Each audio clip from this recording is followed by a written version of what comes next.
ওই অপরিচিত লোকটা বলবে, তুমি কি আমাকে চিনতে পারো না? আমি হলাম তোমার দুনিয়ার নেক আমল।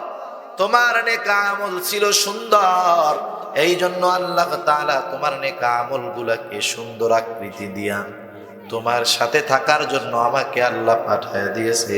তুমি ভয় পেও না, চিন্তা করো না, তুমি জান্নাতে যাওয়ার আগ পর্যন্ত আমি তোমার থেকে পৃথক হব না। আমি নেক আমল জান্নাত পর্যন্ত তোমার সাথে আছি, তুমি জান্নাতে যাবা, এরপরে আমি তোমার থেকে আলাদা হব। এজন্য কবরের মধ্যে আমার সঙ্গী হবে আমার কোরআন তিলাওয়াত, আমার নামাজ, আমার সওম, আমার যাকাত, আমার নেক আমল। সেই জন্য দুনিয়ার নেক আমল যার যত সুন্দর, তার কবর তত সুন্দর, ঠিক কিনা বলেন? এবার ওই লোকটার ব্যাপারে হাদিসের মধ্যে আসছে, যখন সব জবাবগুলা দিয়ে দিবে, ফেরেশতারা বলবে নম কানাউমিল আরুস, তুমি ঘুমাতে থাকো যেমন ভাবে নতুন দুলা ঘুমায়। তার কবর হয়ে যাবে জান্নাতের বাগান। আর যেটা বেঈমান, সারাটা জীবন গুনাহ করে কাটিয়েছে, পাপের মধ্যে কাটিয়েছে, ওই লোকটার কাছে মৃত্যুর ফেরেশতা বিভৎস চেহারায় গন্ধযুক্ত কাপড় নিয়ে হাজির হবে। ওই লোকটা যখন ওই মানুষগুলাকে, ওই ফেরেশতাগুলাকে দেখবে, আয়েশা বলবে, পাপিষ্ঠ ব্যক্তির রূপ, আল্লাহর গজবের দিকে ধাবিত হও। এবার যখন এরকম ধমকি দিবে, রূহ সারা দেহের মধ্যে দৌড়াদৌড়ি করবে, সারা দেহের মধ্যে দৌড়াদৌড়ি করবে। মুমূর্ষ ব্যক্তির তো সুসংবাদ নাই, দুনিয়ায় থাকতেই কষ্টের খবর। সারা দেহের মধ্যে দৌড়াদৌড়ি করবে, হাত পা সিটাসিটি করবে, চোখগুলা কেমন জানি বের হয়ে যেতে যাবে, গলা দিয়ে কণ্ঠ দিয়ে বিভৎস ভয়ানক আওয়াজ বের হবে। রূহ তো বের হতে চাইবে না। মৃত্যুর ফেরেশতারা জোর করে তার দেহ থেকে তার রূহটাকে ছিনায় নিবে। এবার ওই গন্ধযুক্ত কাপড়ে পেঁচায়া আসমানের দিকে রওনা হয়ে যাবে। আসমানের ফেরেশতারা বলবে, কারো বলবে অমুকের ছেলে অমুক, বলবে না, দুনিয়ার মধ্যে তার তো বদআমলের কোনো শেষ ছিল না, ওর জন্য দরজা খোলার অনুমতি নাই, ওর জন্য আসমানের দরজা খোলা হবে না, ওর জন্য আসমানের দরজা বন্ধ। শুধু তাই না, এ তো আসমানের দরজা, প্রতিটা মানুষের কয়টা করে দরজা আছে? দুইটা করে দরজা। তাফসীরে ইবনে কাসীরের মধ্যে রাসূলুল্লাহ সাল্লাল্লাহু আলাইহি ওয়াসাল্লাম বলেন, প্রতিটা মানুষের জন্য আসমানে দুইটা করে দরজা আছে। আল্লাহ তাআলা বলেন, ফামা বাকাত আলাইহিমুস সামাউ ওয়াল আরদ। আল্লাহ তাআলা বলেন, যখন কোন জালেম মারা যায়, জালেমের মৃত্যুতে আসমানও কাঁদে না, জমিনও কাঁদে না। নবীজি আমার এই আয়াতের ব্যাখ্যায় হযরত আনাস রাদিয়াল্লাহু তাআলা আনহু হতে বর্ণিত, নবী বলেন, আসমানে প্রতিটা মানুষের জন্য দুটো করে দরজা আছে। একটা দরজা দিয়া মানুষের আমল প্রতি বৃহস্পতিবার সোমবার আল্লাহর কাছে পেশ করা হয়। আর একটা দরজা দিয়া প্রতিটা মানুষের জন্য দুনিয়ার মধ্যে আল্লাহ রিজিক পাঠায়। নেক আমল যে করে, ওই দরজা দিয়ে আল্লাহর দরবারে তার নেক আমলকে উপস্থিত করা হয়, হাজির করা হয়। আবার ওই রিজিকের দরজা দিয়া, প্রত্যেকটা মানুষের দরজা দিয়া নিজেদের জন্য রিজিক আসে। যখন কোন জালেম মারা যায়, জালেমের মৃত্যুতে ওই দরজাগুলা কাঁদে না। নবীজি আমার বলেন, আনাস রাদিয়াল্লাহু তাআলা আনহু হতে বর্ণিত, যে ওই দুইটা মুমিনের যেই দুইটা দরজা, যখন কোন মুমিন দুনিয়া থেকে মারা যায়, ওই দুইটা দরজা কান্না করা শুরু করে আর বলে, আহারে আমার মুমিন ভাইটা, মুমিন মারা গেল, আজকে থেকে তার নেক আমল আমি দরজার মধ্যে দিয়ে আর আসবে না। ওই রিজিকের দরজা বলে, আজকে থেকে আমার মধ্য দিয়ে ওই নেককার বান্দার জন্য রিজিক আর যাবে না। শুধু আসমানের দরজা কান্না করে তা নয়, ওই লোকটার জন্য জমিন পর্যন্ত কান্না করে। জমিনের যেই জায়গা দিয়ে মুমিন বান্দা চলতো, সেই জায়গাগুলা কান্না করে আর আফসোস করে। আর জালেম যখন মারা যায়, আসমানের দরজা তো কাঁদেই না, এই জমিনগুলাও তার জন্য কাঁদে না, বরং তারা বলে, একটা জালেম দুনিয়া থেকে চলে গেল, বড় ভালোই হলো। আসসালামু আলাইকুম ওয়া রাহমাতুল্লাহি ওয়া বারাকাতুহু। বক্সের আওয়াজটা ছেড়ে দিন।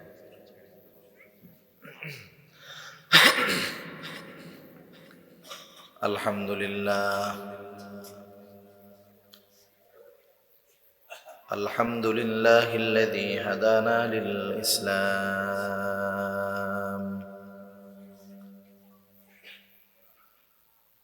الذي نزل القرآن هدى للناس وبينات من الهدى والفرقان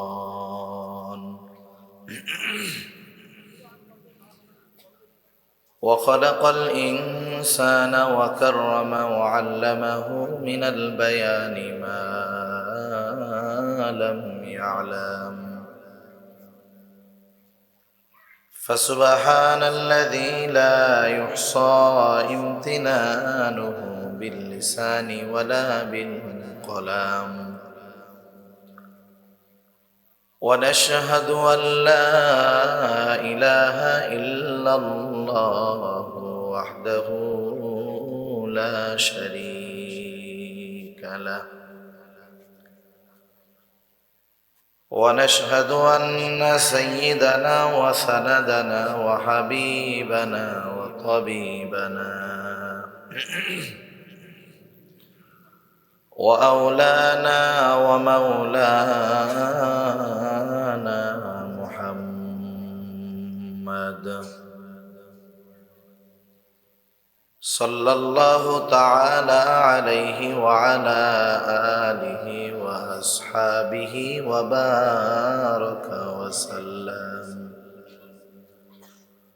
وبارك وسلم تسليما كثيرا كثيرا. الذي أرسله الله تعالى ورسوله بالحق بشيرا ونذيرا وداعيا إلى الله بإذنه سراجا وقمرا منيرا. أما بعد فأعوذ بالله من الشيطان الرجيم. بسم الله الرحمن الرحيم.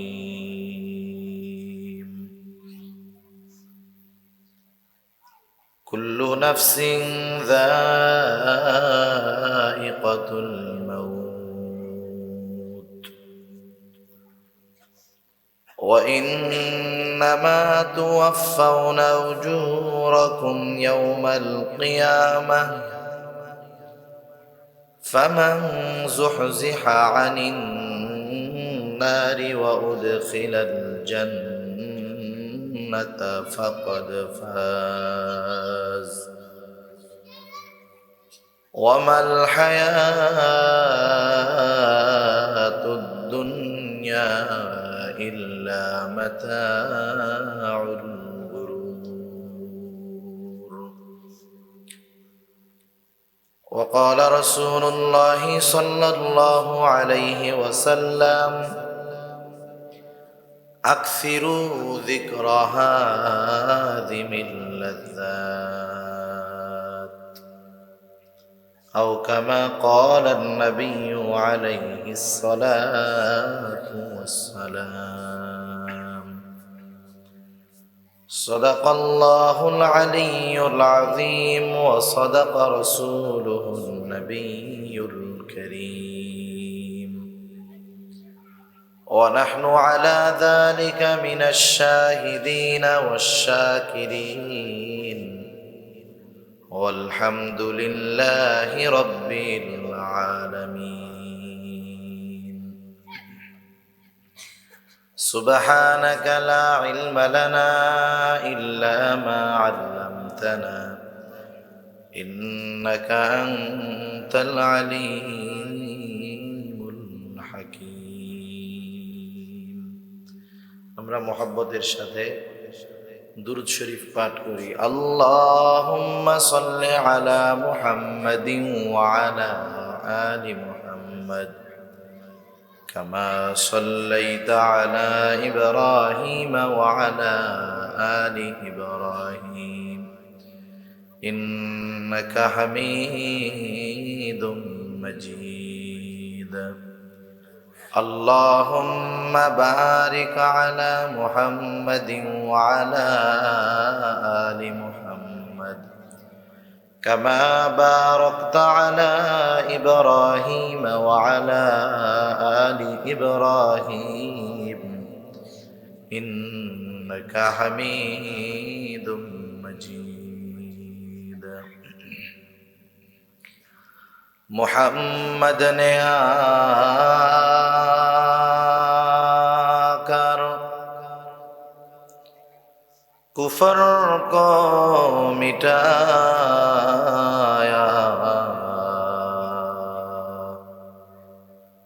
کفر کو مٹا کر صداقت کو بتایا بلغ العلا بکمالہ كشف الدجى بجماله حسنت جميع خصاله صلوا عليه وآله لا إله إلا الله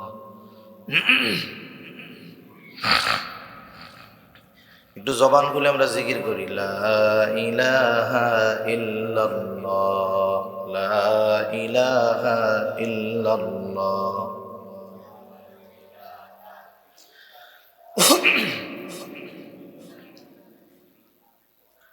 লা ইলাহা ইল্লাল্লাহ লা ইলাহা ইল্লাল্লাহ ভাই টোনটা একটু বাড়ান আওয়াজটা অনেক ছড়াইছে বেসটা কমান এমনি গলা আমার মোটা ভাঙা আরো যদি সুন্দর হচ্ছে লা ইলাহা ইল্লাল্লাহ লা ইলাহা ইল্লাল্লাহ লা ইলাহা ইল্লাল্লাহ মুহাম্মাদুর রাসূলুল্লাহ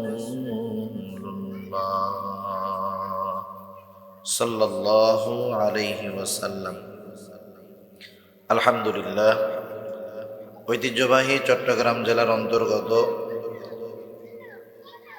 ৪ নং ওয়ার্ড ফটিকছড়ি পৌরসভার অন্তর্ভুক্ত দক্ষিণ রাঙ্গামাটিয়া হেদায়েতুল ইসলাম সম্মেলন বাস্তবায়ন কমিটির উদ্যোগে আয়োজিত ১৭তম ইসলামী সম্মেলনের সম্মানিত শ্রদ্ধেয় সভাপতি, আমন্ত্রিত উলামায়ে কেরাম, সামনে উপস্থিত মুরব্বিয়ানে কেরাম, সমবয়সী যুবক বন্ধু, স্নেহের ছোট ভাই এবং পর্দার অন্তরালে অবস্থানরতা সম্মানিতা শ্রদ্ধা মা ও বোন, দয়াময় আল্লাহ রব্বুল আলামিনের দরবারে অগণিত শুকর যে মহান মালিক আমাদের হায়াতে বরকত দিয়ে সুস্থ রেখে তার মহান হুকুম মাগরিবের নামাজ আদায়ের পরে দুনিয়ার অন্যতম দামি একটি মজলিসে আসার বসার দ্বীনি আলোচনা শ্রবণ এবং আমাকেও আপনাদের খেদমতে কিছু দ্বীনি কথা পেশ করবার লক্ষ্যে যে মহান মালিক সুস্থ অবস্থায় এখানে আসার তৌফিক দিয়েছেন, সেই মালিককে খুশি করার জন্য মোহাব্বতের সাথে জবান খুলে অন্তর থেকে আমরা একবার কালিমাতুশ শুকর পাঠ করি আলহামদুলিল্লাহ। অগণিত দুরুদ ও সালাম সৈয়দুল আম্বিয়া, আশরাফুল আম্বিয়া, খাতামুল আম্বিয়া, বিশ্বনবী, শেষ নবী, শ্রেষ্ঠ নবী মুহাম্মাদুর রাসূলুল্লাহ সাল্লাল্লাহু আলাইহি ওয়াসাল্লামের প্রতি। আল্লাহ তাআলা আমাদেরকে এখানে আসার জন্য কবুল করেছেন, তাই আমরা আসতে পেরেছি। কি বলেন? আল্লাহ যদি তৌফিক না দিতেন আমরা এখানে আসতে পারতাম না। কারণ আল্লাহ তাআলা যাকে ভালোবাসেন আল্লাহ তাআলা তাকে দিয়ে, তাদেরকে দিয়ে আল্লাহ তাআলা নেকের কাজ করান। আর নেকের কাজ, সওয়াব, এগুলো আখিরাতের সম্পদ। দুনিয়ার টাকা পয়সা চোখে দেখা যায়, কিন্তু নেকি সওয়াব চোখে দেখা যায় না। কিয়ামতের দিন এক একটা নেকির দাম অনেক হবে। একটা নেকির কারণে হয়তো কারো জাহান্নামে যেতে হবে, হয়তো একটা নেকি বেশি থাকার কারণে ওই লোকটা জান্নাতে যাবে। সেজন্য দুনিয়ার মধ্যে কোনো নেকের কাজ ছোট হোক আর বড় হোক, এটা মনে করে ছোট নেকের কাজ ছাড়া যাবে না, আবার গোনার কাজ ছোট মনে করে এটাকে করাও যাবে না। কারণ ইকোটা একটু কমান, হালকা একটু ইকো কমান, ভলিউম হালকা একটু বক্সের বাড়ান। ঠিক আছে। কারণ আয়েশা সিদ্দিকা রাদিয়াল্লাহু তাআলা আনহাকে রাসূলুল্লাহ সাল্লাল্লাহু আলাইহি ওয়াসাল্লাম বলেন, আয়েশা, তুমি কখনো কোনো অন্যায় কাজকে ছোট মনে করবা না, কোনো নেকের কাজকেও ছোট মনে করবা না। কারণ হতে পারে আল্লাহ তাআলা ওই ছোট নেকের কাজ কবুল করে মাফ করে দিতে পারে, আর ছোট অন্যায়ের কারণে আল্লাহ তাআলা পাকড়াও করতে পারে, শাস্তিও দিতে পারে। সেজন্য আল্লাহ তাআলা আমাদেরকে বেশি বেশি নেকের কাজ করার তৌফিক দান করুক। সবাই বলি আমিন। আমি আপনাদের সামনে পবিত্র কোরআনুল কারীম থেকে এবং রাসূলুল্লাহ সাল্লাল্লাহু আলাইহি ওয়াসাল্লামের অগণিত হাদিস থেকে একটা হাদিস পাঠ করেছি। আল্লাহ তাআলার কাছে তৌফিক চাই, অল্প সময়ের মধ্যে আল্লাহ তাআলা কিছু কথা বলার তৌফিক দেন, যে কথাগুলো আমার আপনার সকলের দুনিয়া এবং আখিরাতের জন্য কল্যাণকর হয়। সকলে বলি আমিন। ভাই ইকো আরো কমান, ইকো কমান্ড ডেল দেন। হ্যাঁ, ইকো কমান্ড ডেল দেন, টোন দেন। ইকো দরকার নাই বেশি, ইকো কমান আরো কমান। তা আমরা এ দুনিয়াতে আজ আছি, এক সময় থাকবো না। আসার একটা ধারাবাহিকতা আছে, যাওয়ার কোনো ধারাবাহিকতা নাই। এ দুনিয়ার মধ্যে নাস্তিকেরা আল্লাহ তাআলাকে অস্বীকার করে। নাস্তিকেরা বলে এ দুনিয়া এমনিই সৃষ্টি হয়েছে, এ দুনিয়া অটোমেটিক হয়েছে, আমরা দুনিয়ায় প্রাকৃতিকভাবে এসেছি, আবার এক সময় মারা যাব, মাটির সাথে পচে গলে মিশে যাব, পরকাল বলতে কিছুই নাই। এ বিশ্বাস হলো নাস্তিকদের। কাদের? জোরে বলেন। নাস্তিক। নাস্তিকরা যদিও পরকালকে অস্বীকার করে, আল্লাহ তাআলাকে অস্বীকার করে, বলেন তো নাস্তিকেরা মৃত্যুকে কি অস্বীকার করতে পারে? মৃত্যু হলো ইউনিভার্সাল ট্রু, চিরন্তন সত্য। প্রতিটা মানুষকে মরতেই হবে, প্রতিটা প্রাণকে মৃত্যুর স্বাদ আস্বাদন করতেই হবে। কবি সেই জন্য কত সুন্দর কথা বলেন। কবি বলেন, মাউতু কাসিন কুল্লু নাফসিন শারিবুন কবরু বাইতিন কুল্লু নাসিন দাখিলুন। প্রতিটা মানুষকে মৃত্যুর স্বাদ আস্বাদন করতেই হবে, প্রতিটা মানুষকে মরতেই হবে, আর প্রতিটা মানুষকে কবরের বাসিন্দা তথা আর হতেই হবে। মরণ তো এমন একটা সত্য যেটার থেকে লুকাইতে পারবে না কেউ। প্রতিটা মানুষের কাছে মৃত্যু তার নির্ধারিত সময় হাজির হয়ে যাবে। বুড়া হোক আর বুড়া হোক, সুস্থ হোক আর অসুস্থ হোক, এর সাথে মানুষের মৃত্যু নির্ধারিত নাই, বরং মৃত্যুর নির্ধারিত সময় আল্লাহ তাআলা প্রতিটা মানুষের জন্য করে রেখেছে। যখন আমরা মায়ের পেটের মধ্যে এসেছি, আল্লাহ রাব্বুল আলামিন ওই সময় আমাদেরকে প্রাণ দেওয়ার সাথে সাথে দুনিয়ার মধ্যে কতদিন বেঁচে থাকব, কতটুকু রিজিক গ্রহণ করব, সব কিছু আল্লাহ তাআলা নির্ধারণ করে দিয়েছেন। আল্লাহ তাআলা এই সময়টা নির্ধারণ করেছেন, ওই সময়টা যখন মানুষের কাছে চলে আসবে, হায়াত শেষ হয়ে যাবে, মানুষ সুস্থ থাক আর অসুস্থ থাক, যুবক হোক আর বৃদ্ধ হোক, নির্ধারিত সময় যখন চলে আসবে, দুনিয়ার মধ্যে কেউ আর একটা মুহূর্ত থাকতে পারবে না। আল্লাহ রাব্বুল আলামিন আমাদেরকে জানিয়ে দেন, নির্ধারিত সময়ের এক মুহূর্ত আগে অথবা এক মুহূর্ত পরে মৃত্যু আমাদের কাছে আসবে না, যথা সময় আসবে।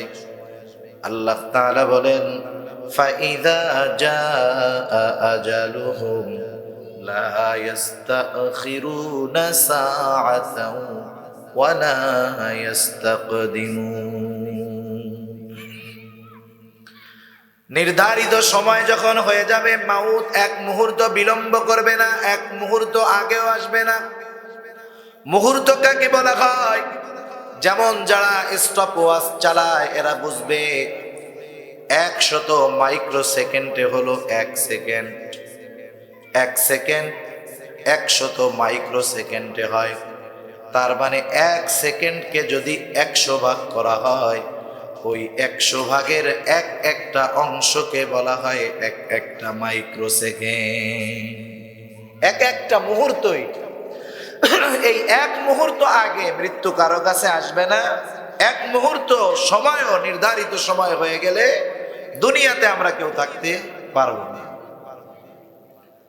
যত ব্যবস্থাপনা গ্রহণ করা হোক না কেন, যত দূরে পালানো হোক না কেন, যত আমি লুকাতে চাই না কেন, যত চিকিৎসা আমি গ্রহণ করি না কেন, মালাকুল মউত যখন আসবে তখন আমরা থাকতে পারবো না।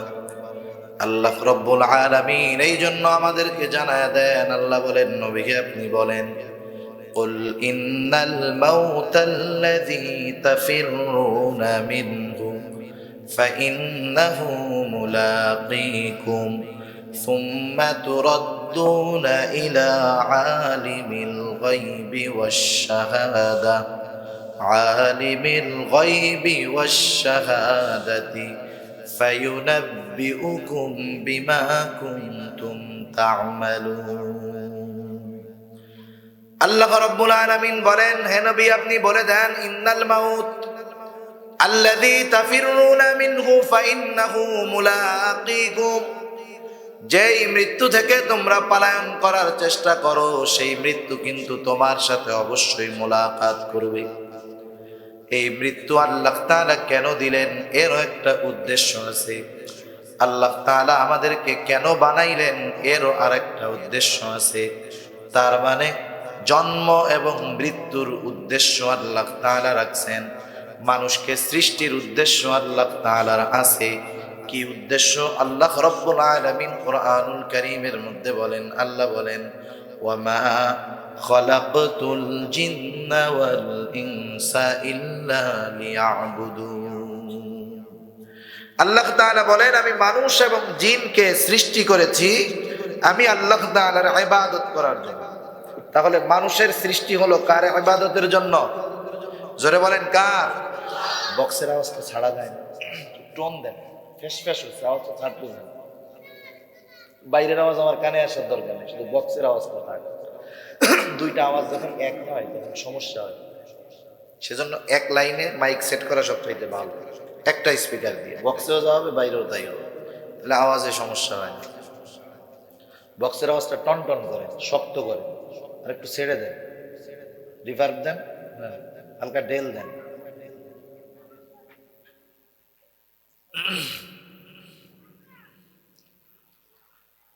আল্লাহ তাআলা তাহলে আমাদের সৃষ্টি করলেন আল্লাহ তাআলার গোলামি করার জন্য। কার গোলামি?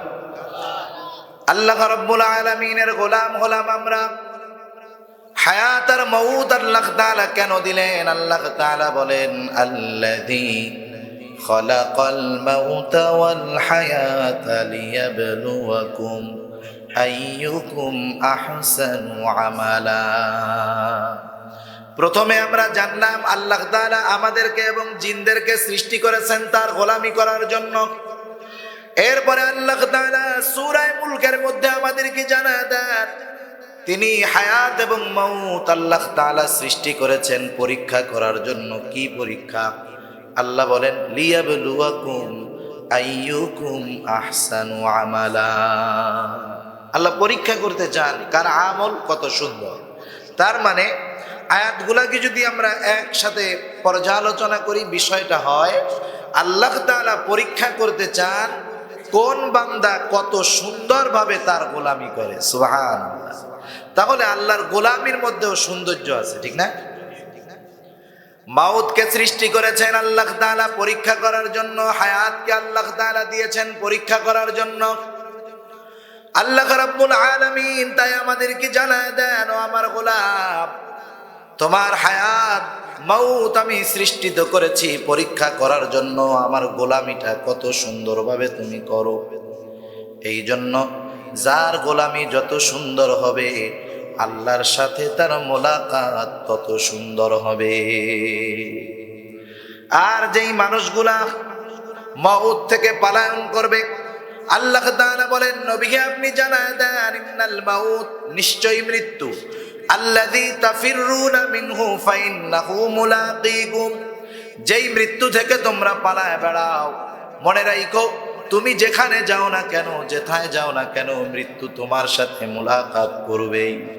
আল্লাহ তাআলা বলেন, আইনামা তাকুনু ইউদরিকুমুল মাউতু ওয়ালাউ কুনতুম ফি বুরুজিম মুশাইয়াদা, যদি শক্ত দুর্গের ভিতরে, সুদৃঢ় দুর্গের ভিতরেও কেউ পলায়ন করে, মাউত সেই জায়গায় উপস্থিত হয়ে যাবে।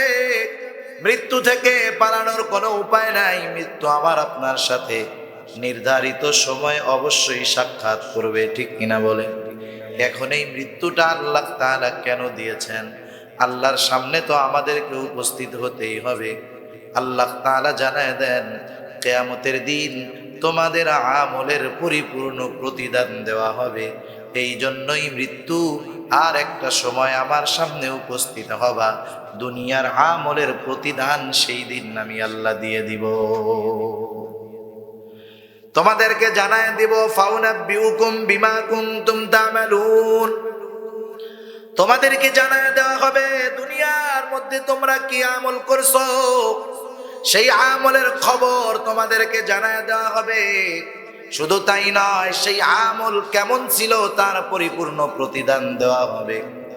তার মানে দুনিয়ার মধ্যে আল্লাহ তাআলা সৃষ্টি করলেন তার গোলামি করার জন্য, ইবাদত করার জন্য।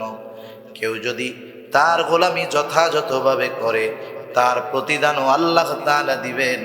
কেউ যদি আল্লাহর গোলামি যথাযথভাবে না করে, তার জন্য যেই প্রতিদান সেটাও আল্লাহ তাআলা দিয়ে দিবে।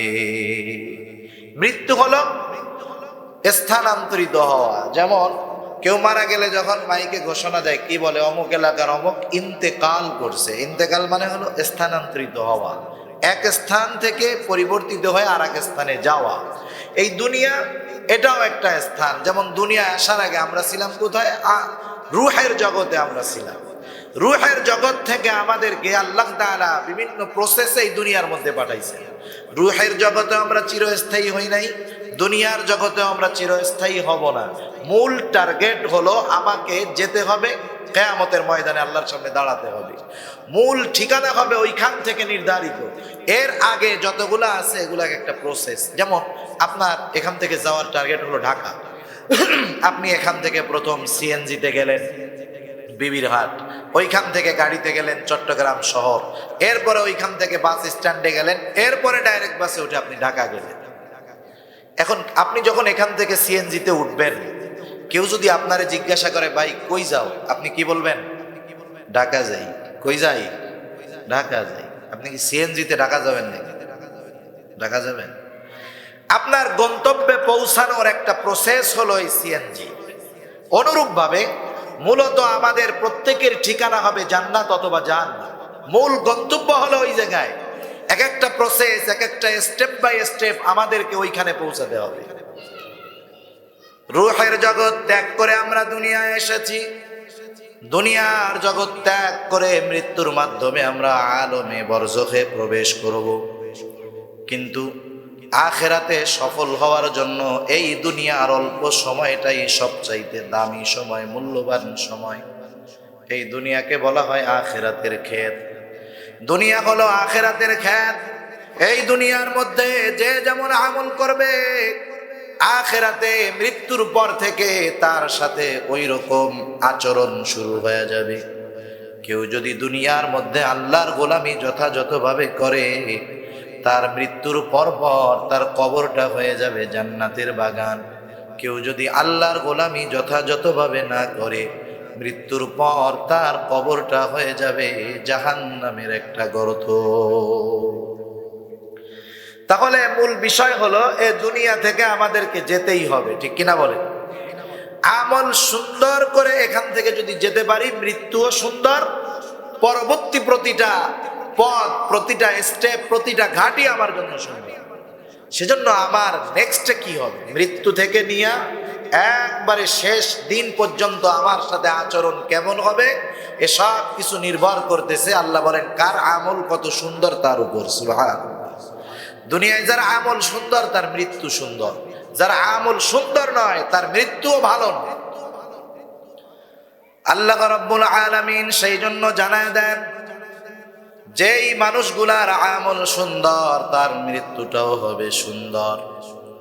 আল্লাহ তাআলা তার মুমিন বান্দাদের মৃত্যু কেমন হবে, আর যেই মানুষগুলা তার নাফরমানি করেছে তাদের মৃত্যু বা কেমন হবে আল্লাহ তাআলা জানায় দিয়েছেন।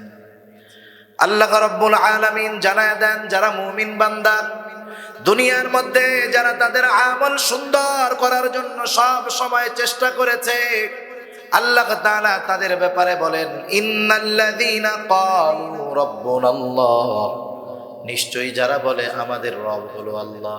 আমাদের রব কে? আরো জবান খুলে বলেন আমাদের রব কে? আমাদের রব হলো আল্লাহ।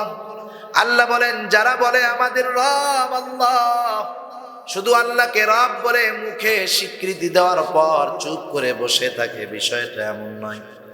বরং আল্লাহকে রব বলে স্বীকার করার পরে এই রবের যত আদেশ নিষেধ আছে সবগুলাকে যথাযথভাবে মান্য করে, সবগুলাকে মেনে চলে। রব যেটা করতে বলেছেন সেটা করে, রব যেটা ছাড়তে বলেছেন সেটা ছাড়ে। এই অবস্থার উপরে সে তার দুনিয়ার জিন্দেগিকে অতিবাহিত করে। আল্লাহর আদেশ নিষেধ মানতে গিয়া যত রকমের বিপদ আসুক না কেন, এই মানুষগুলা কখনো পিছপা হয় না। এই মানুষগুলা যত বিপদ আসুক আল্লাহর আদেশ মানে, নিষেধ থেকে বিরত থাকে, ইস্তেকামতের উপরে থাকে। আল্লাহ তাআলা বলেন সুম্মাস্তাকামু, তারা ইস্তেকামতের উপরে থাকে। এই মানুষগুলার অবস্থা কি হবে? কারণ যেই মানুষগুলা আল্লাহর গোলামি যথাযথভাবে করে, এই মানুষগুলা পরকাল মৃত্যুর বিষয়টা নিয়ে বেশি চিন্তিত থাকে। কারণ কি দেখবেন, দুনিয়ার মধ্যে যারা পরহেজগার, দিনদার, মুত্তাকি, যেই মানুষগুলা সুন্নাতের উপরে চলে, আল্লাহ তাআলার আদেশ নিষেধ যথাযথভাবে মেনে চলে, এই মানুষগুলা যত মুরব্বী হয় এদের পরকালের ভয় তত বাড়ে। ঠিক কিনা বলেন?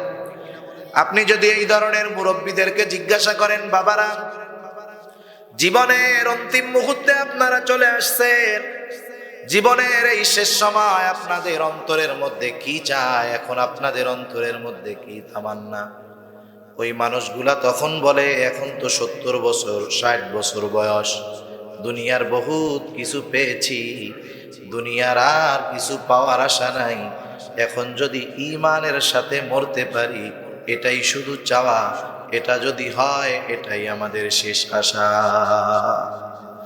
তার মানে যেই মানুষগুলা দিনদার, এরা ঈমানি মৃত্যুর ব্যাপারে আল্লাহর কাছে আশা রাখে এবং ঈমানি মৃত্যুর ব্যাপারে তারা চিন্তিত থাকে, তারা ভয় পায়, তারা চিন্তায় থাকে। আমি দুনিয়ার মধ্যে যত নেক আমল করি না কেন, যত ভালো আমল করি না কেন, আমি যদি ঈমানবিহীন মারা যাই এই দুনিয়ার কোনো ভালো আমলের মূল্য আমার থাকবে না। কারণ যে বেঈমান তার নেক আমলের কোনো দাম আছে? নেক আমলের কোনো দাম নেই। আল্লাহ তাআলার কাছে যদি আমল কবুল করাতে হয় তাহলে ঈমান লাগবে। এজন্য শয়তানও খুব ভালো মতো জানে যে ও দুনিয়া ভর নেক আমল করুক, মৃত্যুর সময় শয়তান চিন্তা করে আমার পূর্ণ বাহিনী নিয়ে এমন এক আক্রমণ দিব, ওই সময় যদি ওরে বেঈমান বানাতে পারি তাহলে দুনিয়ার সব নেক আমল বাদ। এটা তো একজন নেককার বান্দা জানে, সে পেরেশান থাকে, না জানি শয়তান আমাকে বিপদের সময়, সবচাইতে কঠিন সময়, মৃত্যুর সময় আমার ঈমানটা হরণ করে না নিয়ে যায়, এই জন্য তার বেশি চিন্তা থাকে। কিন্তু যেই লোকটা সারা জীবন আল্লাহ তাআলার গোলামি করলো, আল্লাহর আদেশ মানলো, নিষেধগুলা থেকে বিরত থাকলো, এই লোকটা ওই বিপদের সময় আল্লাহর সাহায্য পাবে না এমনটা হতে পারে না, বরং আল্লাহ তাআলা তো জানায় দিয়েছেন, ও আমার গোলাম, তোমরা যদি আমার গোলামি যথাযথভাবে করো, তোমাদের সাথে আমার একটা সময় গোলামির সম্পর্ক থাকবে না, আমি আল্লাহ তোমাদেরকে আমার বন্ধু বানায়া নিব। যারা আল্লাহর বন্ধু হয় তাদের ভয় আছে? দুনিয়ার মধ্যে আপনাদের এলাকার এমপি সাহেবের বন্ধু যে, তার কি কোনো ভয় আছে? তারে কেউ কিছু বললে কি বলবে? আমাকে চিনো, আমি এমপি সাহেবের বন্ধু। সে যদি কোনো সাহসী পদক্ষেপ নিতে চায়, এমপি সাহেব কি বলে? যাই বেটা, তোর ভয়ও নাই, চিন্তাও নাই, আমি তো তোর সাথে আছি, ঠিক না? দুনিয়ার একজন এমপির বন্ধু যদি কেউ হয়, তার ভয় দূর হয়ে যায়। আর কোন আল্লাহর গোলাম যদি আল্লাহর গোলামি যথাযথভাবে করে, আল্লাহ তাআলা জানায় দেন, ও আমার গোলাম, তোমার সাথে আমার আর গোলামের সম্পর্ক মালিকের সম্পর্ক নয়, আমি আল্লাহ আমার গোলামি যথাযথভাবে করার কারণে আমি ওই মানুষগুলাকে আমার বন্ধু বানায় আনে। ওই মানুষগুলা যারা গোলামি সুন্দরভাবে করে, তারা কার বন্ধু হয়ে যায়? জবান খুলে বলেন। আল্লাহর বন্ধু হয়ে যায়। আল্লাহ তাআলা তার বন্ধুদের ব্যাপারে জানায় দেন। আল্লাহ বলেন, আলা ইন্না আউলিয়া আল্লাহি লা খাউফুন আলাইহিম ওয়ালা হুম ইয়াহজানুন। আল্লাহ রাব্বুল আলামিন বলেন, জেনে রাখো, ইন্না আউলিয়া আল্লাহ, যারা আল্লাহর বন্ধু, যারা আল্লাহর ওলি। আল্লাহর বন্ধু, আল্লাহর ওলি মানুষই তো হয়, ঠিক কিনা বলেন? আল্লাহর গোলামি আল্লাহর বন্ধু হয়। যেই গোলাম সুন্দরভাবে গোলামি করে, সে আল্লাহর বন্ধু হয়। আল্লাহ বলেন, ও আমার গোলাম, তুমি গোলামি করার কারণে আমার বন্ধু। আর যে আমার বন্ধু হয়, লা খাউফুন আলাইহিম ওয়ালা হুম ইয়াহজানুন। যে আল্লাহর গোলাম বন্ধু হতে পারে আল্লাহ, আল্লাহ বলেন তার ভয়ও নাই, তার চিন্তাও নাই। মুফাসসিরিনে কেরাম বলেন, আল্লাহর ওলি যারা, এদের ভয় শুধু দুনিয়া না, দুনিয়ায়ও নাই, আখিরাতেও নাই। সুবহানাল্লাহ। আল্লাহ তাআলা আল্লাহর ওলিদেরকে দুনিয়ার অভয় দান করছে। এখন তার বন্ধুর মৃত্যুর সময় বন্ধু তো চিন্তা করতেছে, না জানি শয়তান ধোঁকা দিয়ে আমাকে বেঈমান বানায় ফেলে। আল্লাহ রাব্বুল আলামিন জানায় দেয়, ও আমার গোলাম, তুমি গোলামি যথাযথভাবে করছো, তুমি তো আমার বন্ধু। আর আমি আল্লাহ জানিয়ে দিয়েছি, যারা আমার বন্ধু তাদের দুনিয়ায়ও ভয় নাই, আখিরাতেও ভয় নাই। তুমি চিন্তা করো না, শয়তান যদি তোমাকে ধোঁকা দেওয়ার জন্য তার বাহিনী নিয়ে তোমার কাছে হাজির হয়, তোমার চিন্তা নাই, আমি আল্লাহ আসমান হতে আমার ফেরেশতার বাহিনী তোমার কাছে পাঠায়া দিব। আল্লাহ তাআলা বলেন, যারা ইস্তেকামাতের উপরে থাকে, আল্লাহর আদেশ নিষেধ মানে, জীবন চলে যায় যাক, তবু আল্লাহর নাফরমানি করে না, এই মানুষগুলার মৃত্যুর সময় আল্লাহ তাআলা বলেন, তাতানাজ্জালু আলাইহিমুল মালাইকা, আল্লাহ তাআলা তার ওই ওলি বন্ধুর কাছে আসমান হতে ফেরেশতার বাহিনী পাঠায়া দেয়। ফেরেশতার বাহিনী মুমূর্ষ ব্যক্তির কাছে চলে আসে, যার মৃত্যু নিশ্চিত, আল্লাহর খাঁটি বান্দা, তার কাছে আল্লাহর বাহিনী, ফেরেশতার দল উপস্থিত হয়ে যায়। এই ফেরেশতা আয়েশা ওই মানুষটাকে সান্ত্বনা দেয়, কারণ তার অন্তরের মধ্যে চিন্তার ভয়, না জানি শয়তানের ধোঁকায় পড়ে যায়, যদি ধোঁকায় পড়ে বেঈমান হই, জাহান্নাম ছাড়া উপায় নাই। এবার ওই ফেরেশতারা আল্লাহর পক্ষ থেকে সংবাদ এনে তাকে বলে, ও আল্লাহর বন্ধু, চিন্তা করো না, আল্লাহ তাখাফু ওয়ালা তাহজানু, হে আল্লাহর বান্দা, তুমি ভয়ও পেও না, চিন্তাও করো না। শুধু এই খবর দেয় তা না, আল্লাহ বলেন, ওয়া আবশিরু বিল জান্নাহ, ওই আল্লাহর বান্দার কাছে এসে ফেরেশতারা আল্লাহর খাঁটি গোলামকে জান্নাতের সুসংবাদ জানায় দেয়। জান্নাতের সংবাদ, অনেক সময় আছে না, মানুষ ভালো সংবাদ পাইলে ওর আর মাথা টাথা ঠিক থাকে না, ঠিক না? একজন মানুষ সুসংবাদ অনেকভাবে পাইতে পারে, কখনো কথার মাধ্যমে পায়, কখনো অনুভূতির মাধ্যমে পায়, কখনো ঘ্রাণের মাধ্যমে পায়। বিভিন্ন পদ্ধতিতে সুসংবাদ পেতে পারে একজন মানুষ। যেমন দেখার মাধ্যমেও সংবাদ পায়। কেউ যদি দেখে যে দূরে একটা জায়গায় ধোঁয়া উঠতেছে, ধোঁয়া অনেক অন্ধকার কালো ধোঁয়া, মানুষ স্বাভাবিক ওই ধোঁয়া দেখে অনুমান করতে পারে নিচে নিশ্চয়ই আগুন আছে, ঠিক না? তার মানে সংবাদ আমরা দেখার মাধ্যমেও পাই, শ্রবণ করার মাধ্যমেও পাই। যেমন একটা জিনিস আমি দেখি নাই, জানিও না, একজন আইসা যখন আমার কাছে খবর দিল, আমি খবরটা শুনলাম, সংবাদটা জানলাম। তার মানে দেখার মাধ্যমে, শ্রবণের মাধ্যমেও সংবাদ পাওয়া যায়, অনুভূতির মাধ্যমেও সংবাদ পাওয়া যায়। যেমন এই পানির বোতল, এটা ঠান্ডা না গরম মুখে বলার দরকার নেই। যদি ফ্রিজ থেকে বের করা হয়, আমার হাতের মধ্যে যদি লাগায়া দেয়, খবর পাবো না যে ঠান্ডা? গরম হইলে যদি লাগায়া দেয়, খবর পাবো তো গরম। তার মানে অনুভূতির মাধ্যমেও মানুষ খবর পায়, আবার ঘ্রাণের মাধ্যমেও মানুষ খবর পায়। বেড়াইতে গেছে একজন, একবারই প্রিয় খাবার হলো বিরিয়ানি রান্না হইতেছে, অন্য রুমে বসে আছে। ঘরের মধ্যে যখন বিরিয়ানি রান্না হয়, বিরিয়ানির ঘ্রাণটা যখন নাকের মধ্যে আসে, বোঝা যায় যে বিরিয়ানি রান্না হইতেছে, ঠিক কিনা বলেন? একটা মানুষ বিভিন্ন পদ্ধতিতে খবর পেতে পারে, বিভিন্ন পদ্ধতিতে তার কাছে সংবাদ আসতে পারে।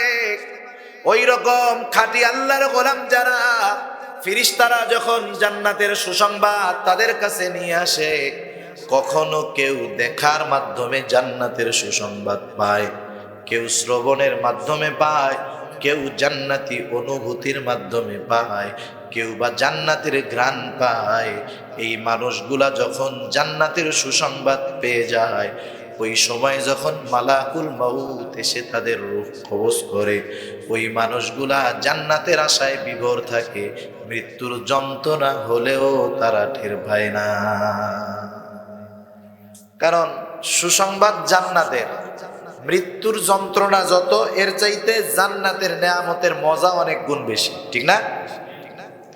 এই জন্য মৃত্যুর যন্ত্রণা হলেও মুমিন বান্দা টের পায় না। মুসনাদে আহমদের মধ্যে লম্বা একটা হাদিস, রাসূলুল্লাহ সাল্লাল্লাহু আলাইহি ওয়াসাল্লাম জানায় দেন, কোন ব্যক্তির যখন মরণের সময় হয়ে যায়, আল্লাহ রাব্বুল আলামিন তার কাছে যখন মৃত্যুর ফেরেশতা পাঠায়, নেককার বান্দার যখন মৃত্যুর সময় হয়, তার কাছে একদল মানুষ, একদল ফেরেশতা খুব সুরত সুন্দর সাদা পোশাক পরে, এই মানুষগুলা হাতের মধ্যে সুঘ্রাণময় দামি কাপড় নিয়ে ওই মুমূর্ষ ব্যক্তির কাছে হাজির হয়ে যায়।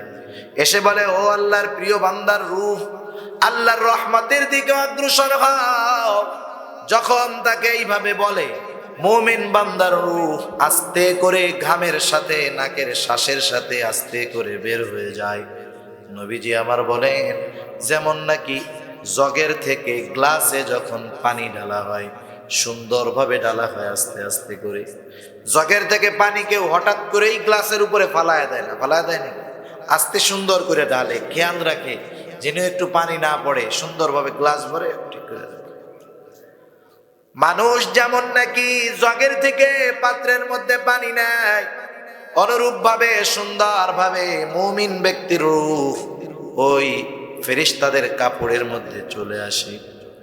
এইবার ওই ব্যক্তির রূহটা কাপড়ে পেঁচায় ফেরেশতারা উপরের দিকে রওনা হয়ে যায়, আসমানের দরজার কাছে চলে যায়।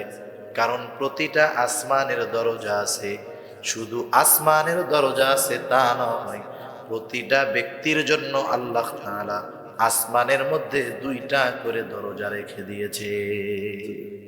প্রতিটা মানুষের দুইটা করে দরজা আছে। কয়টা দরজা? দুইটা দরজা। মুমিন বান্দার রূহ নিয়ে যখন ফেরেশতারা যায় উপরে, আসমানের দরজায় যারা পাহারায় নিয়োজিত, বলে এটা কার রূহ? বলে অমকের ছেলে অমক। বলে যাও তার জন্য, সে তো দুনিয়ায় বড় ভালো মানুষ ছিল, তার জন্য আসমানের দরজা খুলে দেওয়ার অনুমতি দেওয়া হয়েছে। এইবার ফেরেশতারা তার রূহ নিয়ে উপরের দিকে চলে যায়, এক এক করে তার জন্য আসমানের সব দরজাগুলা খুলে দেওয়া হয়। আল্লাহর পক্ষ থেকে বলা হয়, যাও আমার এই বান্দার নামটা ইল্লিনে অন্তর্ভুক্ত করে দাও। তার নাম তো ইল্লিনে অন্তর্ভুক্ত হয়ে গেল। এবার পরবর্তী পদক্ষেপ হলো তার কবরের মধ্যে সওয়াল জবাব। একটা মানুষ যখন কবরের মধ্যে প্রশ্নের জবাব দিতে হবে, এই প্রশ্নগুলা দুনিয়ার সব মানুষের জানা আছে। দুনিয়ার পরীক্ষার হলে প্রশ্নের উত্তর যদি কেউ মুখস্থ করে যায় সে জবাব দিতে পারে, কিন্তু কবরের প্রশ্ন শুধু মুখস্থের সাথে নির্ভর নয়। কবরের প্রশ্নের জবাব যদি দিতে হয়, নিজেকে ওই প্রশ্নের উত্তরের আলোকে দুনিয়ায় সাজাতে হয়। প্রশ্নের জবাব যদি কবরের গুলা দিতে হয়, মুখস্থ করলে কাজ হবে না। প্রশ্ন যেগুলা হবে কবরের মধ্যে, ওই প্রশ্নের আলোকে নিজের জীবন সাজাতে হবে, নাইলে সম্ভব না। মুমিন ব্যক্তি কবরের মধ্যে মুনকার নাকির হাজির প্রশ্ন করে, মার রব্বুক, তোমার রব কে? মুমিন ব্যক্তি আল্লাহই তো বলছে ওকে দুনিয়ায় জান্নাতের সুসংবাদ দেওয়ার কারণ হলো ও বলে আমি তার রব।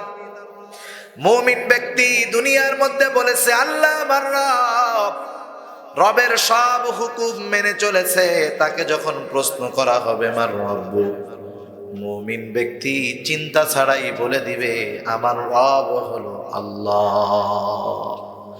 যদি কেউ কবরের মধ্যে আমার রব আল্লাহ এই জবাব দিতে চায়, মুখস্থ করলে কাজ হবে? কাজ হবে না। কি করতে হবে? রবকে রব বলে স্বীকার করার পর রবের সব বিধান অনুযায়ী জীবন সাজাতে হবে, ঠিক কিনা বলে? দ্বিতীয় প্রশ্ন হবে ওমা দীনুক, তোমার দিন কি?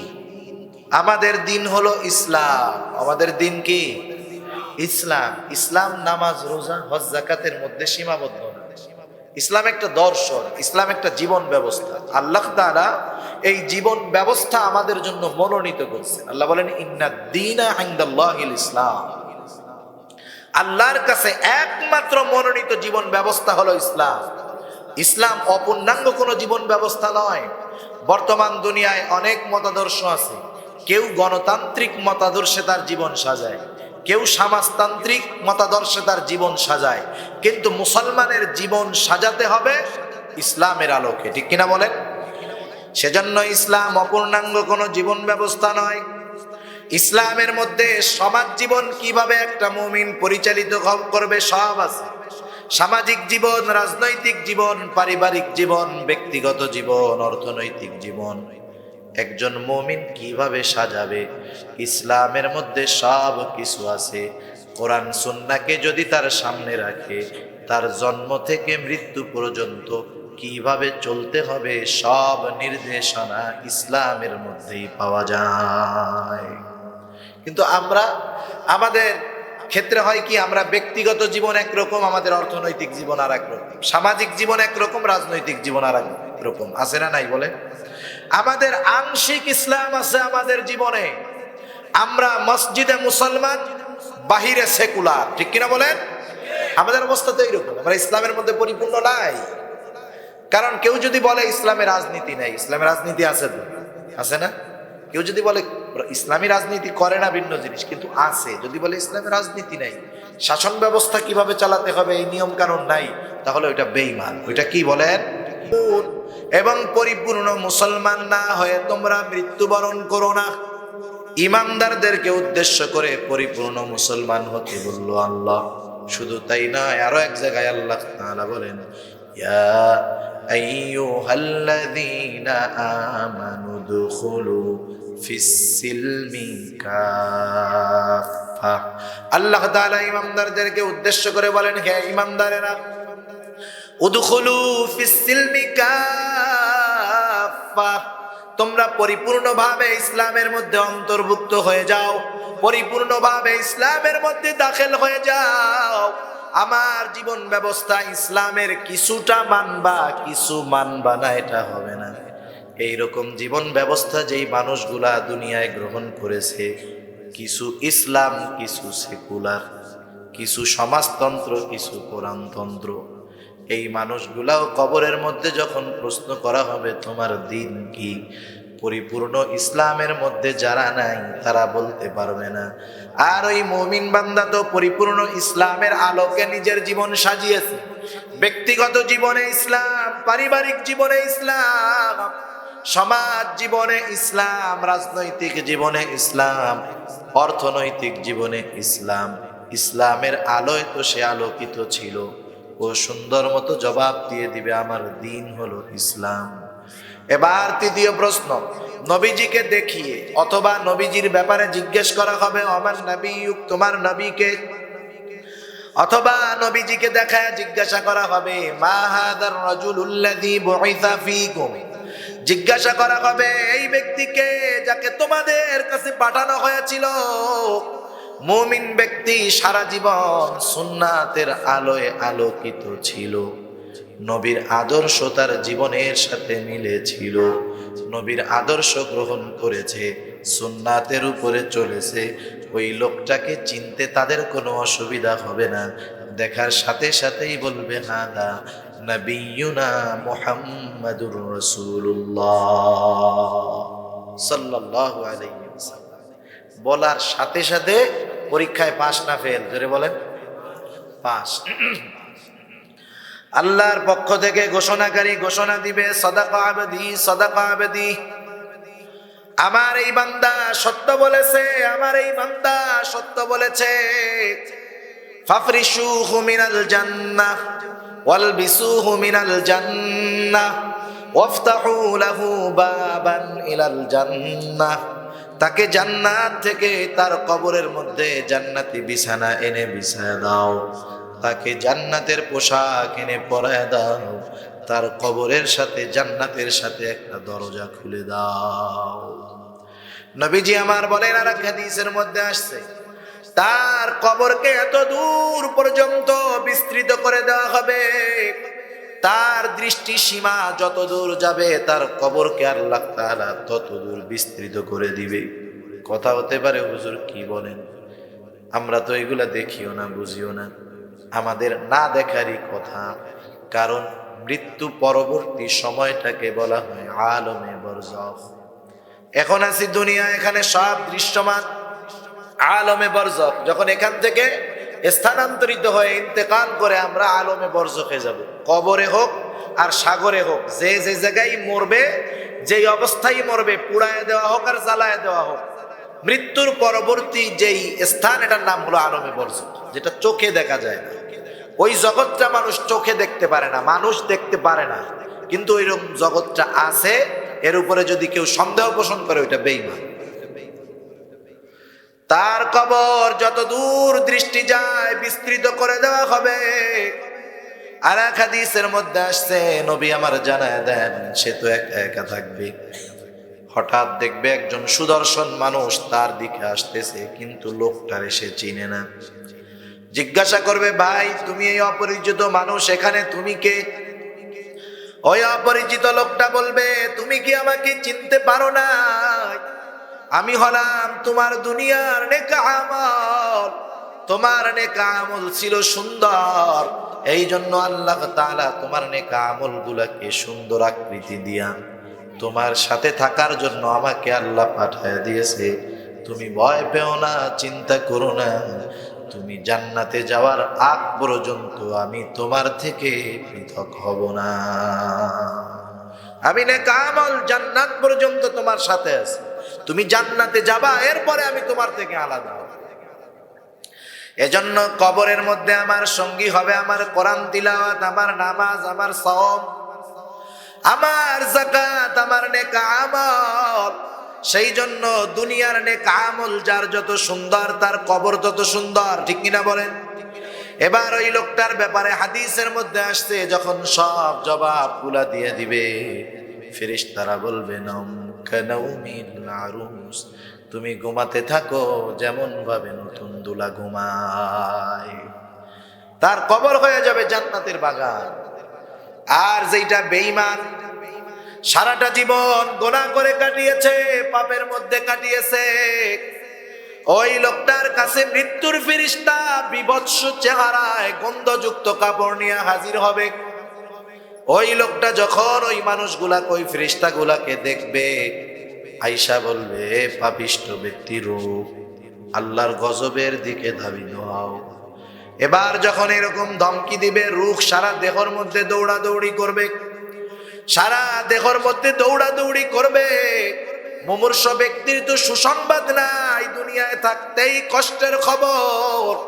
সারা দেহর মধ্যে দৌড়াদৌড়ি করবে, হাত পা সিটাসিটি করবে, চোখগুলা কেমন জানি বের হয়ে যেতে যাবে, গলা দিয়ে কণ্ঠ দিয়ে বিভৎস ভয়ানক আওয়াজ বের হবে।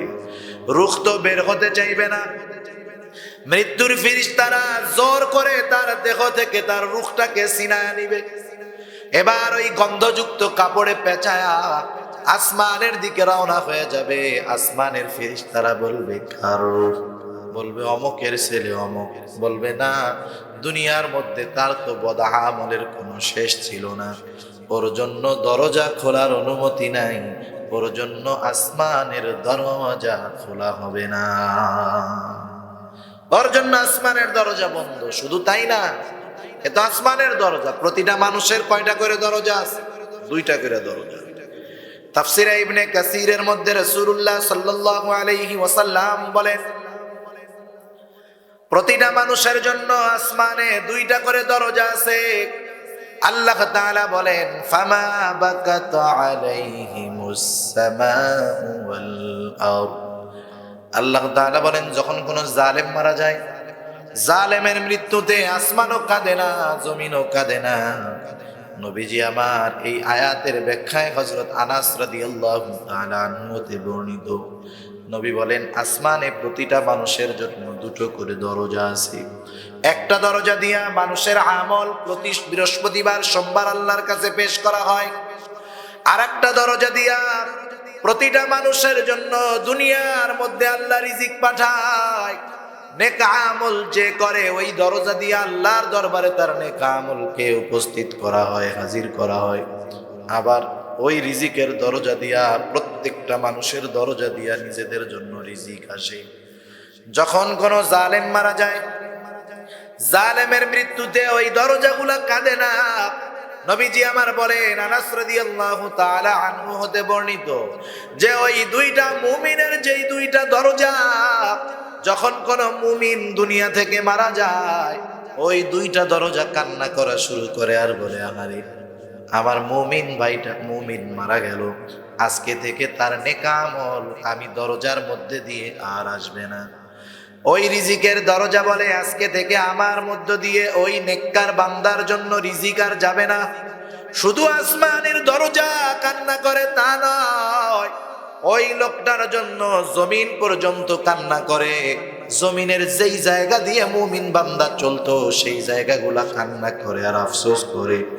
আর জালেম যখন মারা যায়, আসমানের দরজা তো কাঁদেই না, এই জমিনগুলাও তার জন্য কাঁদে না, বরং তারা বলে, একটা জালেম দুনিয়া থেকে চলে গেল, বড় ভালোই হলো। ভালো মানুষ মারা গেলে শুধু তার জন্য মানুষ কাঁদে তা না, তার জন্য আসমান জমিন পর্যন্ত কান্না করে। সুবহানাল্লাহ। এমন জীবন গঠন করার দরকার আছে না? এজন্য কবি কত সুন্দর কথা বলেন, এমন জীবন তুমি করিও গঠন, মরণে হাসিবে তুমি কাঁদিবে ভুবন, মরণে হাসিবে তুমি কাঁদিবে ভুবন। মানুষেরা তোমার মৃত্যুতে শুধু কাঁদবে না, আসমান জমিনও কান্না করবে। মানুষ তো কান্না করবে, এমন জীবনটা যে গঠন করতে চায়, তার আমলটা দুনিয়ায় সুন্দর করা চায়। এখন ওই জালেম, ওর জন্য দরজা খোলা হবে না, ওর এবার বলা হবে, ওর নামটা সিজ্জিনের মধ্যে অন্তর্ভুক্ত করে দাও। ওর কবরের মধ্যে প্রশ্ন জবাব শুরু হয়ে যাবে। ওকে প্রশ্ন করবে, মার রব্বুক, তোমার রবকে? যে সারা জীবন রবের বিরোধিতা করছে, ও বলতে পারবে আমার রব আল্লাহ? কাজ হবে? ও বলবে, লা আদরি, আমি কিছুই জানি না। এবার দ্বিতীয় প্রশ্ন, তোমার দিন কি? সারা জিন্দেগি ইসলামের বিরোধিতা করেছে, ইসলামের পক্ষে যারা, তাদেরও বিরোধিতা করেছে। ও বলবে, লা আদরি, আমি কিছুই জানি না। তৃতীয় প্রশ্ন করবে, আমান নাবিয়ুক, অথবা নবীজিকে দেখায় বলা হবে, মা হাযার রাজুলুল্লাযী বুইসা ফীকুম, এই ব্যক্তিকে যাকে তোমাদের কাছে প্রেরণ করা হয়েছিল ও বলবে না আমি কিছুই জানি না। আল্লাহর পক্ষ থেকে ঘোষণা আসবে কাযাবা আবদি কাযাবা আবদি ফাফরিশুহু মিনান নার ওয়ালবিসুহু মিনান নার ওয়াফতাহু লাহু বাবান ইলান নার। আল্লাহর পক্ষ থেকে ঘোষণা আসবে আমার এই বান্দা মিথ্যা বলেছে, মিথ্যা বলেছে। জাহান্নাম থেকে আগুনের বিছানা এনে তার কবরের মধ্যে বিছায়া দাও, জাহান্নাম থেকে আগুনের পোশাক এনে তাকে পরায় দাও, জাহান্নামের সাথে তার কবরের সাথে একটা সংযোগ করে দাও, তার কবরটা হয়ে যাবে একটা জাহান্নামের গর্ত।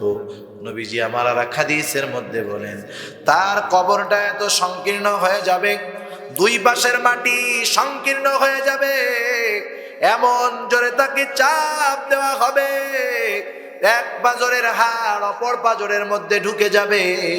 শুধু তাই নয়, তার কাছে একজন দেখতে এত কুদসিত বিভৎস একজন ব্যক্তি ওই কষ্টের মধ্যে তার কাছে উপস্থিত হবে। তাকে দেখার পরে তার কষ্টটা আরো বেড়ে যাবে। বলবে তুমি কে? বলবে তুমি কি আমাকে চিনতে পারো নাই? আমি তো তোমার দুনিয়ার সেই বদ আমল, আমি তোমার দুনিয়ার সেই অসুন্দর আমল যেইগুলাকে আল্লাহ কুশ্রী আকৃতি দিয়ে তোমার কাছে পাঠায় দিয়েছে। তুমি এত চিন্তা করো না, তুমি জাহান্নামে না যাওয়ার আগ পর্যন্ত আমি বদ আমল তোমার কাছ থেকে আলাদা হব না।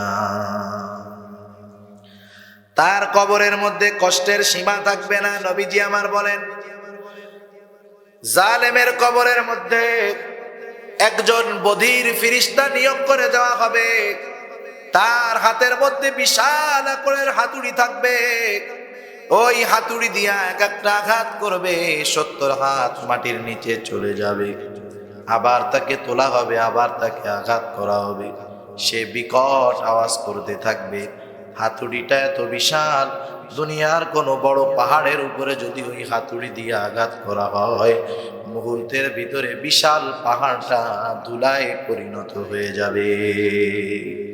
সে চিৎকার করবে, তার চিৎকারের আওয়াজ মানুষ এবং জিন ছাড়া অন্যান্য প্রাণী শুনতে পারবে। মোট কথা মুমিন মৃত্যুর পরে কবর হবে জান্নাতের বাগান। আর যারা দুনিয়ার মধ্যে পাপ কাজে লিপ্ত ছিল তার মৃত্যুর পরে কবর হয়ে যাবে জাহান্নামের একটা গর্ত। এই জন্য সাহাবায়ে কেরাম কবরের ব্যাপারে পেরেশানিতে থাকতেন। হযরত ওসমান রাদিয়াল্লাহু তাআলা আনহুর মতো মানুষ, জান্নাতের সুসংবাদ প্রাপ্ত 10 জনের একজন। শুধু তাই নয়, রাসূলুল্লাহ সাল্লাল্লাহু আলাইহি ওয়াসাল্লাম নিজের 2টা মেয়ে তার সাথে বিবাহ দিয়েছে। এমন মানুষ কবরের ভয়ে বিবর, কবর দেখলে কান্না করতেন। মানুষেরা জিজ্ঞাসা করতো ওসমান আপনার ব্যাপারে নবীজি জান্নাতের সুসংবাদ দিয়ে দিল, এরপরেও কেন আপনি কবর দেখলে কান্না করেন? তারা বলতো শোনো, নবীজি আমাকে জান্নাতের সুসংবাদ দিয়েছে ঠিক, কিন্তু কবরে আমার সাথে কেমন ব্যবহার করা হবে এই ব্যাপারে কোনো সংবাদ নবীজি আমাকে দেয় না। সাহাবারা এই কবরের ভয়ে চিন্তিত থাকতো। আর আমাদের অবস্থা এরকম, মনে হয় আমরা মরবই না, আবে হায়াত পান করে ফেলছি, মরবই না, ঠিক না? কিন্তু মরতে তো হবে, ঠিক না? মরতে হবে না? মরতে হবে, একা কবরে যেতে হবে, কেউ সাথে যাবে না। সেজন্য আল্লাহ তাআলা আমাদেরকে জানায় দেন, আল্লাহ বলেন কুল্লু নাফসিন যায়কাতুল মাউত, প্রতিটি প্রাণকে মৃত্যুর স্বাদ আস্বাদন করতেই হবে। কেন এই মউত? আল্লাহ বলেন ওয়া ইন্নামা তুওয়াফাউনা উজুরাকুম ইয়াউমাল কিয়ামা, আল্লাহ তাআলা বলেন কিয়ামতের দিন তোমাদেরকে তোমাদের আমলের পরিপূর্ণ প্রতিদান দেওয়া হবে, আমলের হিসাব নেওয়া হবে। আল্লাহ তাআলা বলেন, আল্লাহ তাআলা কিয়ামতের দিন ইনসাফের আদালত কায়েম করবে। আল্লাহ রাব্বুল আলামিন বলেন ওয়া নাদাউল মাওয়াজিনাল কিসতা লিয়াউমিল কিয়ামা ফালা তুযলামু নাফসুন শাইআ ওয়া ইন কানা মিসকালা হাববাতিন মিন খারদালিন আতাইনা বিহা ওয়া কাফা বিনা হাসিবিন। আল্লাহ রাব্বুল আলামিন বলেন, আমি কিয়ামতের দিন ইনসাফের আদালত কায়েম করব। এমন আদালত আল্লাহ কায়েম করবে, আল্লাহ বলেন ফালা তুযলামু নাফসুন শাইআ, যেই আদালতে কারো প্রতি ন্যূনতম জুলুম করা হবে না। দুনিয়ার আদালতে মানুষের উপরে বেইনসাফি করা হয়, কিন্তু আল্লাহর আদালতে জুলুম নাই, শুধু ইনসাফ। আল্লাহ তাআলা বলেন ওয়া ইন কানা মিসকালা হাববাতিন মিন খারদালিন আতাইনা বিহা, দুনিয়ার মধ্যে কেউ যদি সরিষা দানা পরিমাণ কোনো আমল করে থাকে, সেটা নেক আমল হোক আর বদ আমল হোক, আল্লাহ বলেন আতাইনা বিহা, এটাকে হাজির করা হবে। শুধু আল্লাহ হাজির করবেন তা নয়, আল্লাহ বলেন কাফা বিনা হাসিবিন, হিসাব তো নেওয়াই হবে, আর হিসাব নেওয়ার জন্য আমি আল্লাহ যথেষ্ট। সুবহানাল্লাহ বলেন, হিসাব নিতে পারবে না আল্লাহ? হিসাবের পরেই তো আমাদেরকে দেওয়া হবে পরিপূর্ণ প্রতিদান, এই কথাই আল্লাহ তাআলা বলেন ওয়া ইন্নামা তুওয়াফাউনা উজুরাকুম ইয়াউমাল কিয়ামাহ, কিয়ামতের দিন মানুষকে তার পরিপূর্ণ প্রতিদান দেওয়া হবে। কিসের প্রতিদান? দুনিয়ায় যে যেমন আমল করেছে সেই আমলের পূর্ণাঙ্গ প্রতিদান কিয়ামতের দিন আল্লাহ তাআলা দিবেন। আল্লাহ তাআলা এরপরে জানায় দেন সেই দিন সফল হবে কারা। আল্লাহ তাআলা বলেন ফামান যুহজিহা আনিন নার ওয়া উদখিলাল জান্নাতা ফাকাদ ফাজ, সেই দিন যারা জাহান্নাম থেকে বেঁচে জান্নাতে যাবে, আল্লাহ বলেন ফাকাদ ফাজ, এই লোকগুলা হয়ে যাবে সফল, এই লোকগুলাই চূড়ান্ত দিনের চূড়ান্ত সফল। এখন কথা হলো, মানুষ কেন কিয়ামতের ময়দানে ব্যর্থ হবে? মানুষ কিয়ামতের ময়দানে ব্যর্থ হওয়ার অন্যতম কারণ হলো, মানুষের মধ্যে যখন দুনিয়ার নেশা ঢুকে যায়, ওই মানুষগুলা অবৈধ পথে যায়, আল্লাহর পথ থেকে বিচ্যুত হয়ে যায়। সেজন্য কিয়ামতে তো আমাদেরকে আল্লাহর সামনে দাঁড়াতে হবে, হবে না? বলেন হবে না? এই দুনিয়া থেকে কিয়ামত হলো গন্তব্য, আর মৃত্যু হলো একটা স্টেপ, এরপরে এক জগৎ, এই জগৎ, এই জগৎ, যত জগৎ থাকুক মূল জগৎ হলো এই দুনিয়া। কারণ এই দুনিয়ায় যে যেমন করেছে, চূড়ান্ত দিনে চিরন্তন ফলাফল তার জন্য তেমন হবে, ঠিক কিনা বলেন? এজন্য নবী আমার বলেন আকসিরু যিকরা হাদিমিল লাযযাত, তোমরা ওই জিনিসের স্মরণ বেশি বেশি করো যা সব জিনিসের স্বাদকে বিনষ্ট করে দেয়। আমরা যদি মৃত্যুর স্মরণটা বেশি বেশি করি, আমল সুন্দর হবে, নেক কাজ সুন্দর হবে। যদি এটা আমাদের অভ্যাসে আনতে পারি, যে এই অভ্যাস আমাদের মধ্যে যদি এসে যায় যে নামাজের 5 মিনিট আগে মৃত্যুর একটু চিন্তা করি, এই নামাজটা আমার জীবনের শেষ নামাজ, এই নামাজের পরে আর নামাজ পড়ার সুযোগ না হতে পারে, মৃত্যুর বিষয় একটু চিন্তা করবো, আত্মীয় স্বজন থেকে 2-1 মারা গেছে, তাদের কথাটা একটু মনে করব, দেখবেন মৃত্যুর স্মরণ এর পরের যেই নামাজ, ওই নামাজ হবে সুন্দর, ঠিক কিনা বলেন? ওই নামাজ হবে একেবারে অন্তর আল্লাহর দিকে ধাবিত হওয়া নামাজ।